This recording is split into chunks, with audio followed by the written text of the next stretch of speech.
Hello, world. It is Tuesday, March 5th, and looking out the window at Defiance, it's kind of an overcast day, and I think it's supposed to be rainy. Slight chance of rain right now, but I think this afternoon, early afternoon, some thunderstorms may be rolling through. So it's going to be kind of a mixed day. The devotion for today is entitled Bottle, written by Quinn Caldwell. Quinn bases the devotion upon Jeremiah chapter 2, verse 13, New Revised Standard Version, updated edition. They have forsaken me, this spring of living water, and have dug their own cisterns, broken cisterns that cannot hold water. And then Quinn writes, it's late August. It has just occurred to me that I should check to see if our son's backpack from last year is still fit for use. I take it off its hook and realize that no one has touched this thing since it was slung there back in June. Terrified and then relieved that the mess inside isn't gross and slimy, I empty out a bunch of wadded paper, candy wrappers, and full-length but inexplicably eraserless pencils. Then I find and open his nearly empty water bottle. Jeremiah says the big problem with trying to store water instead of relying on a flowing spring is that your cisterns always leak. I'm here to tell you that the big problem is what happens not when your cisterns leak, but when it doesn't leak and you leave it in the warm dark for a couple months.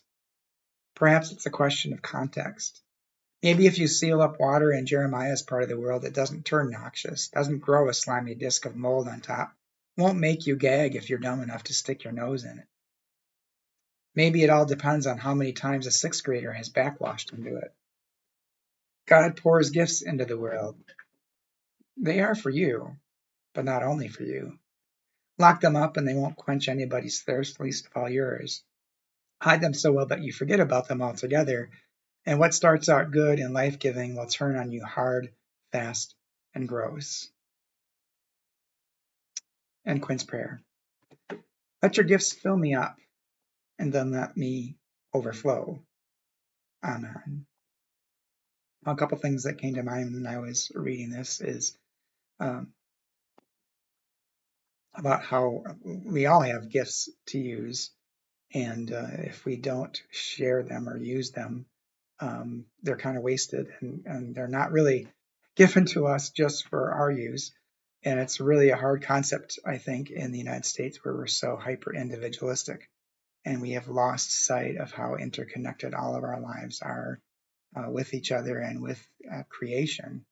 And if we don't share what we have, if we don't acknowledge our interconnectedness at all, our life individually and corporately is diminished. I was also thinking about the mold situation, and I have a French press in the office, and sometimes if I go on vacation, I always try to remember to clean it out before I leave. I make coffee every day, so usually it's okay. But if it sits there for a week unused, there does develop some mold on top of the coffee grounds, as acidic as that might be. And it's really hard to get it clean once the mold is there. And I think there's some metaphors there for unused gifts or hidden gifts or gifts that are just clung to and not shared. Anyway, those are my thoughts for this devotion. Yours may be completely different, and that is the nature of devotion. So hope you have a good day. If you go out, bring an umbrella because you might need it. And I think the temperature is going to be dropping, so it might also be a little windy with those thunderstorms coming through. Hope to talk to you soon.